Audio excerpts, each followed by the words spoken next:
Querido amigo, nossa tarefa hoje é estudarmos os 35 versos do capítulo 26 do livro de Gênesis.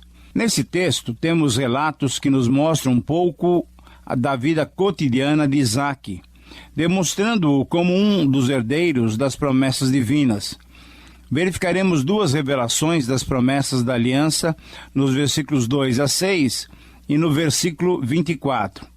Verificaremos também um paralelismo entre as experiências de Isaque e de Abraão, que envolveram suas esposas, conforme os capítulos 12 e 13 e 20 e 21. Também verificaremos o paralelo da fome que atingiu Abraão e também atingiu Isaque.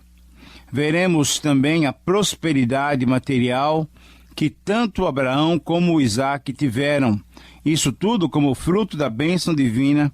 E, finalmente, nós vamos verificar também o acerto de uma aliança com os filisteus, mostrando que Isaque era o sucessor de Abraão na sua relação com Deus. Os primeiros versos nos dão conta que houve fome também na terra de Canaã, semelhante àquela ocorrida nos dias de Abraão. Isaque foi para Gerar, terra de Abimeleque, rei dos filisteus. Devemos notar, em primeiro lugar, que esse Abimeleque não é aquele dos dias de Abraão. Nós encontramos aquele relato no capítulo 20, só que nós já estamos estudando o capítulo 26 agora com Isaque. Abimeleque era um título real, assim como Faraó também era um título real. Provavelmente esse Abimeleque era neto daquele rei que tinha sido enganado por Abraão e Sara. Você deve se lembrar daquele nosso estudo.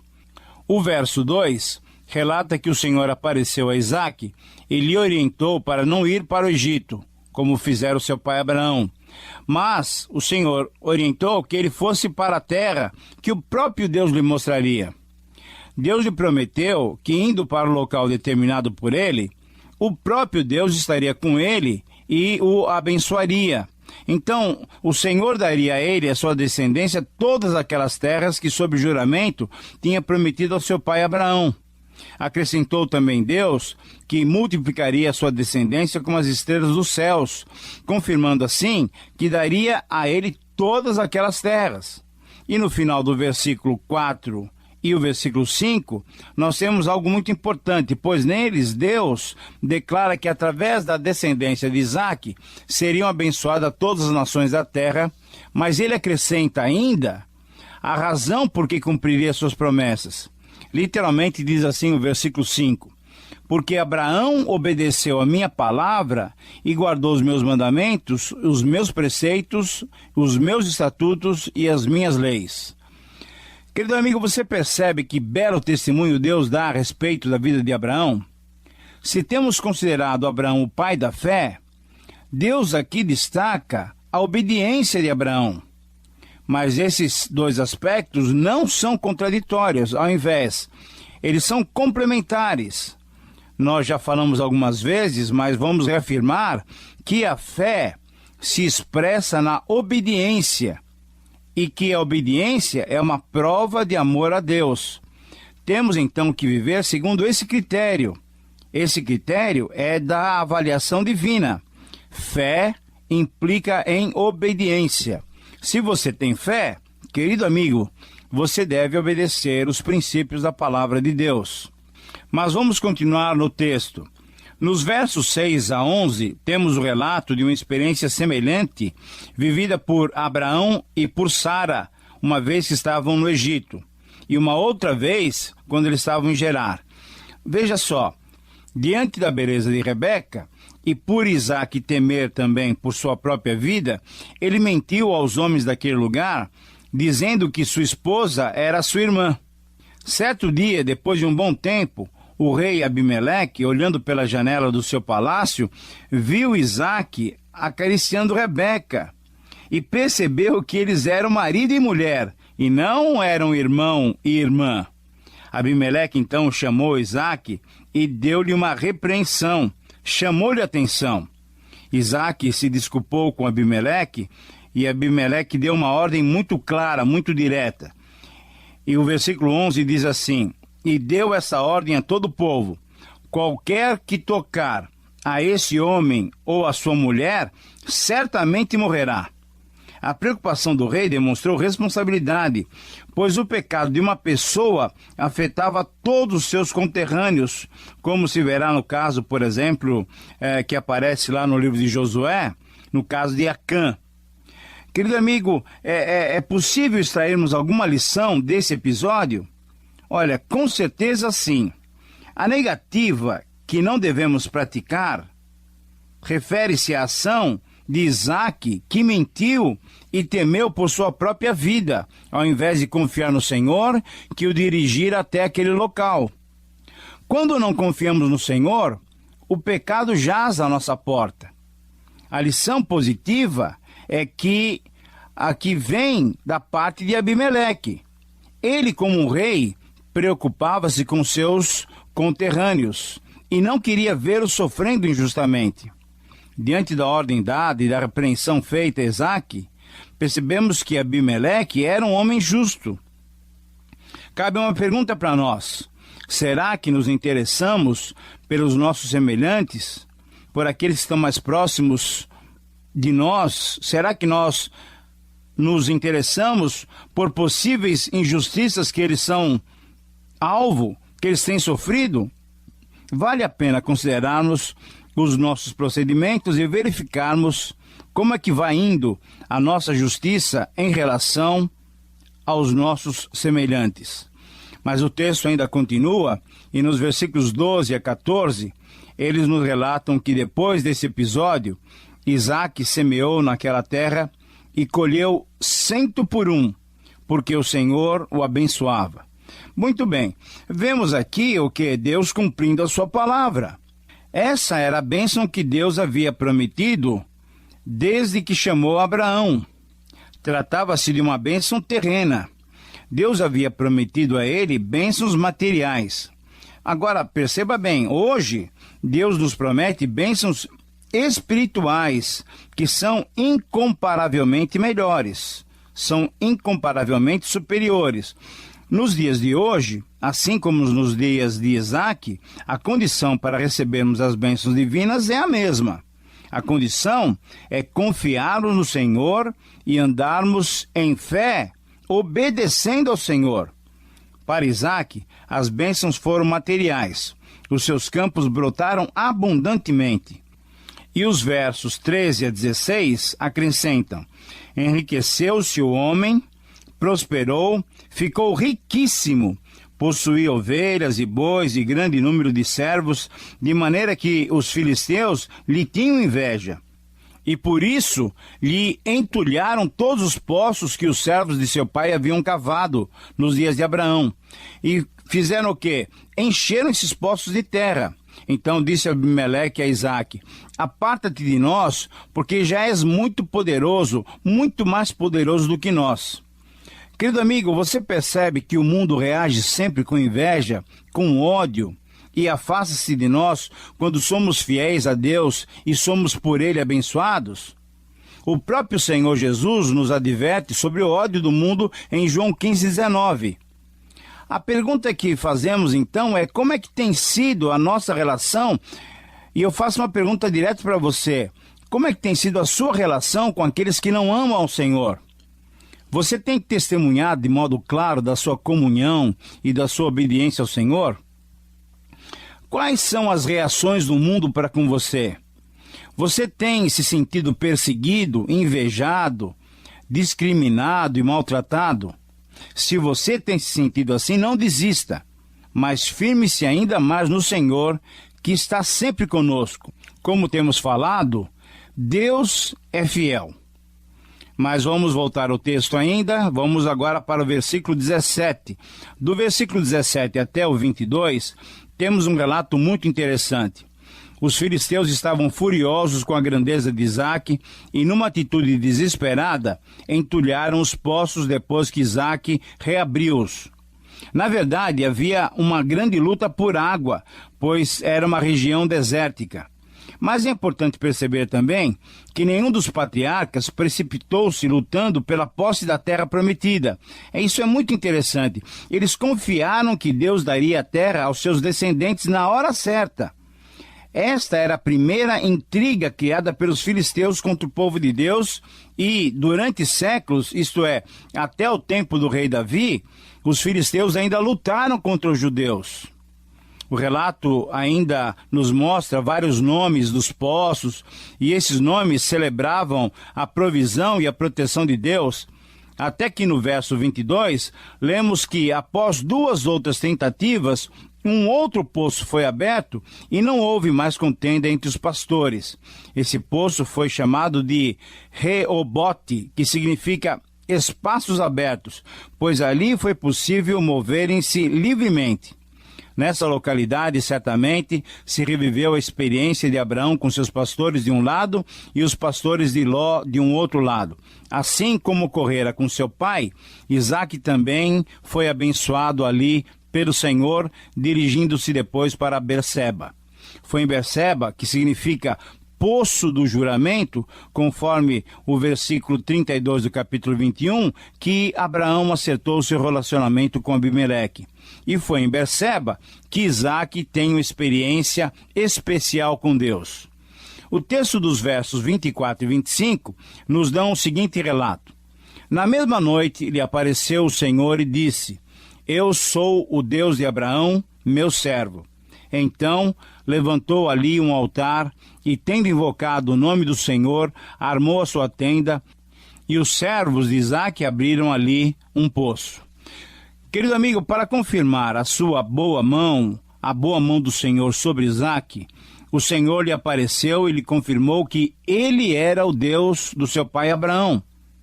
Mas por que isso ocorreu? Certamente porque Deus percebeu em Isaque a necessidade de tal confirmação. Por um lado, ele era abençoado com a multiplicação dos seus bens. Mas por um outro lado também, a perseguição era constante. Por isso, após essa aparição divina, Isaque levanta o seu altar e, como seu pai fizera inúmeras vezes, ele invoca e adora o nome do Senhor. Isto é, ele lhe presta um culto, de gratidão ao Senhor Deus. E essa deve ser a nossa atitude. Devemos ser sempre gratos diante do Senhor por tantas e inúmeras bênçãos que ele nos concede. Querido amigo, eu não sei se você percebeu na última parte do texto que acabamos de ler, nós temos as seguintes palavras no versículo 25. E os servos de Isaque abriram ali um poço. Será que você tinha percebido? Por que esse parágrafo termina com essa nota? Podemos entender que aqui temos uma lição muito preciosa para todos nós. Como já vimos, a água era fundamental naquela região. Então, a abertura de um poço significava a boa mão de Deus para com Isaque. Na Bíblia, a água é símbolo da palavra de Deus. A palavra de Deus é tida como água. A Bíblia é uma fonte inesgotável. Temos de beber nas profundezas dessa fonte inesgotável. É a Bíblia a única água que pode dessedentar a nossa sede espiritual. É a Bíblia a água que nos limpa o coração e nos refrigera a alma. Deus quer limpeza em nossas vidas e só a palavra de Deus pode fazer isso. A água é indispensável em nossa vida. Assim como não podemos passar sem água, também não podemos viver espiritualmente sem a palavra de Deus. Nos nossos dias temos a grande necessidade de estudarmos ainda mais essa palavra sagrada. É que muitos se esquecem desse manancial de vida que é a própria palavra de Deus, que é a própria Bíblia Sagrada. Essa luta por causa da água física também nos faz fazer a seguinte aplicação. Temos tido lutas por causa da palavra de Deus. Tem havido muita discussão. A questão da interpretação da Bíblia é o foco principal dessas disputas. Muitos têm usado a palavra de Deus por pretexto. Prometem coisas que a própria Bíblia e Deus, o seu autor, nunca prometeram. Outros têm sido completamente radicais na leitura da Bíblia, sem fazerem as devidas contextualizações, e aí se tornam irrelevantes para os homens, para o mundo de hoje. Mas enquanto isso, outros, graças a Deus, têm se esforçado para serem fiéis ao conteúdo genuíno das Sagradas Escrituras.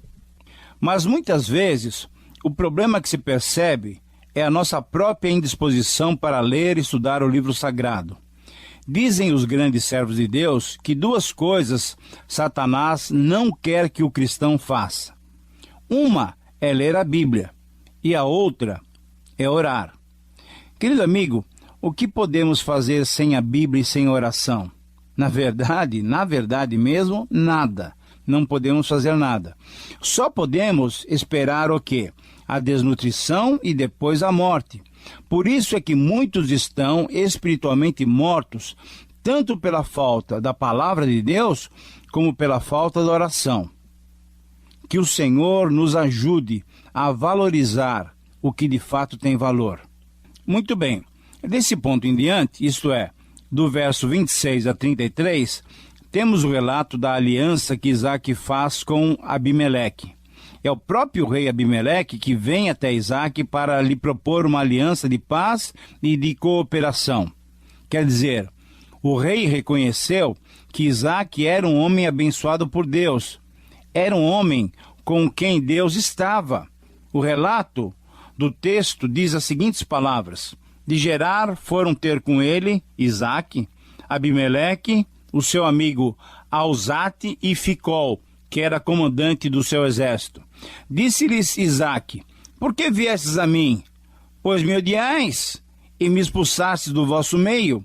Então eles responderam: vimos claramente que o Senhor é contigo. Então dissemos: haja agora juramento entre nós e ti, e façamos uma aliança contigo. Jura que não nos farás mal, como também não te havemos tocado, e como te fizemos somente o bem e te deixamos ir em paz. Tu és agora o abençoado do Senhor. Querido amigo, você percebeu que palavras muito bonitas, palavras de um homem ímpio para com um homem temente a Deus, reconhecendo a presença de Deus na sua vida. Que palavras impressionantes, não é mesmo? Abimeleque, ele veio com os seus dois principais auxiliares procurar Isaac para propor uma aliança entre os seus povos. Isaac reagiu de modo claro, dizendo que eles o odiavam, eles o tinham expulsado do meio deles. Você se lembra que nós falamos que essa é a reação normal do mundo? Quando eles percebem as bênçãos de Deus sobre as nossas vidas, a primeira reação é o ciúme, a inveja, é o desprezar, é a rejeição. E foi isso mesmo que aconteceu. Mas, querido amigo, você também certamente constatou que uma outra reação do mundo diante da vida abençoada por Deus acontece. Depois dessa rejeição e do ciúme inicial, sabe o que acontece? É a aproximação, a procura por estar junto para desfrutar também do que? Das bênçãos de que nós somos alvos da parte de Deus. Eles veem isso e eles vêm à nossa procura. É isso mesmo. Quando as pessoas que não temem a Deus percebem que Deus continua nos abençoando, com bênçãos espirituais, com bondade, com direção, com misericórdia, quando eles percebem isso, quando eles percebem que Deus está conosco, eles começam a ter atitudes positivas para conosco, mesmo diante dos reveses da vida, eles percebem que Deus está do nosso lado, que nós conseguimos reagir positivamente. O que acontece? Eles se achegam até nós para entender e desfrutar daquela ação poderosa de Deus em e através de nós. Foi por isso mesmo que Abimeleque, Alzate e Ficol foram buscar uma aliança com Isaac. Ao proporem essa aliança, sabiam eles que, de certa maneira, as bênçãos divinas também seriam experimentadas por eles. Querido amigo, queremos ser benevolentes nesses momentos. Temos que ser. Estamos aqui para sermos uma bênção para todos. Assim como Abraão e Isaac tinham essa missão de abençoarem todas as nações e todas as famílias da terra, nós também temos que ser bênçãos para aqueles que nos cercam. Isaac então ofereceu um banquete. Esse oferecimento de um banquete era uma prática quando se concluíam as alianças, representando assim os laços de compromisso e amizade de ambas as partes. O texto do versículo 31 relata que, levantando-se de madrugada, juraram de parte a parte, e Isaac os despediu e eles foram em paz. Querido amigo, é assim que devemos proceder. Nós devemos abençoar aqueles que nos procuram. Devemos nos comprometer com eles. Devemos ser uma bênção para aqueles que nos cercam. Sejam eles nossos parentes, sejam eles nossos amigos, sejam eles nossos colegas, enfim, aonde você estiver inserido, você deve ser uma bênção na vida daqueles que o cercam. Mas caminhando agora para os minutos finais do nosso programa, nos versos 32 e 33, encontramos uma pequena narrativa de grande valor espiritual. Após esse juramento e o estabelecimento de paz, os servos de Isaque lhe trouxeram uma maravilhosa notícia. Achamos água, disseram eles, certamente com muita alegria. O que vemos aqui é que quando somos uma bênção para os outros, Deus vem ao nosso encontro e também nos abençoa ainda mais. A pergunta que se faz é: você tem experimentado isso? Temos nós experimentado isso? É maravilhoso servir o nosso Deus e andar conforme a sua vontade. Querido amigo, terminamos o nosso programa, mas com uma nota triste, pois ela nos dá conta que enquanto Isaque desfrutava as bênçãos divinas, o seu filho mais velho, Esaú, ia indo de mal a pior. Depois de rejeitar o direito de primogenitura, ele casou-se com mulheres cananitas, Judite e Bazemate, da linhagem dos heteus. Essas noras se tornaram amargura de espírito para Isaque e para Rebeca. Que triste relato! Quando desprezamos as bênçãos de Deus, caminhamos a passos largos para um final ainda pior. Que Deus nos impeça de andarmos distante dele. Querido amigo, finalizamos esse encontro com gratidão por sua companhia. Espero encontrá-lo em nosso próximo programa. Que Deus te abençoe.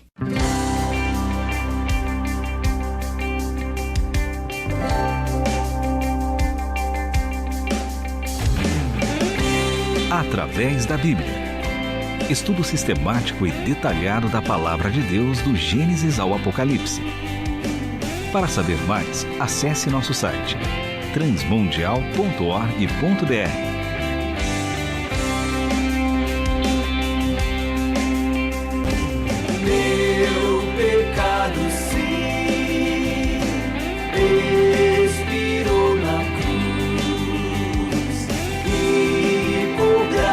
Sem igual, salvou-me meu Jesus.